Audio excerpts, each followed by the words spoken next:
లెన్స్కార్ట్‌లో బొట్టు, తిలకం నిషేధం అన్న అంశం మీదన వాళ్ళ వ్యవస్థాపకుడు పీయూష్ బన్సల్ క్లారిటీ ఇచ్చాడు.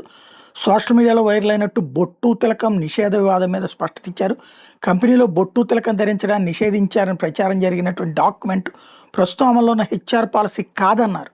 అది పాత ట్రైనింగ్ నోట్ అని మాత్రమేనని చెప్పుకొచ్చారు. ఏప్రిల్ 2026లో staff uniform and grooming guide పేరుతో కొన్ని స్క్రీన్ షాట్లు సోషల్ మీడియాలో వైరల్ అవ్వడం, అందులో హిజాబ్, టర్బన్ అంటే సిక్కులది అనుమతిస్తూ హిందూ మత చిహ్నాలైన తిలకం, బొట్టు, కలావా వంటి వాటిని నిషేధించినట్టు దాంట్లో కనిపించింది. దీంతో భారీ స్థాయిలో విమర్శలు రావడం, వివాదం మీద స్పందించినటువంటి పీయూష్ బన్సల్ పాత డాక్యుమెంట్లో తప్పు పదజాలం వాడినట్టు అంగీకరించారు.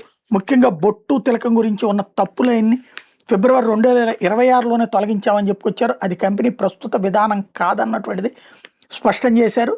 ప్రస్తుతం లెన్స్కార్ట్ సంస్థల ఉద్యోగులు తమ మతం, సంప్రదాయం, సంస్కృతిని గౌరవంగా వ్యక్తపరుచుకునే పూర్తి స్వేచ్ఛ ఉందని చెప్పుకొచ్చారు. దేశవ్యాప్తంగా వేలాది మంది ఉద్యోగులు తమ విశ్వాసానికి గర్వంగా ప్రదర్శిస్తూ పనిచేస్తున్నారని చెప్పారు. ఇదే వివాదం సోషల్ మీడియాలో పెద్ద చర్చకే దారితీసి నో బిందీ, నో బిజినెస్ వంటి హ్యాష్ ట్యాగులు ట్రెండ్ అవడం, కొంతమంది సమూహాలు చట్టబద్ధ నిరసనలు చేపట్టాలని, ఉద్యోగులు సంప్రదాయ చిహ్నాలు ధరించి తమ గుర్తింపు తెలియజేయాలని పిలుపునిచ్చిన క్లారిటీ వచ్చినప్పటికీ అంశం ఇంకా చర్చనీయాంశం అయితే కొనసాగుతోంది. కొంతమంది నాయకులు, హిందూ నాయకులు వెళ్ళి వాళ్ళకి తిలకాలు దిద్ది మరీ చూస్తున్నారు, చెక్ చేస్తున్నారు నిజమా కాదా అన్నది.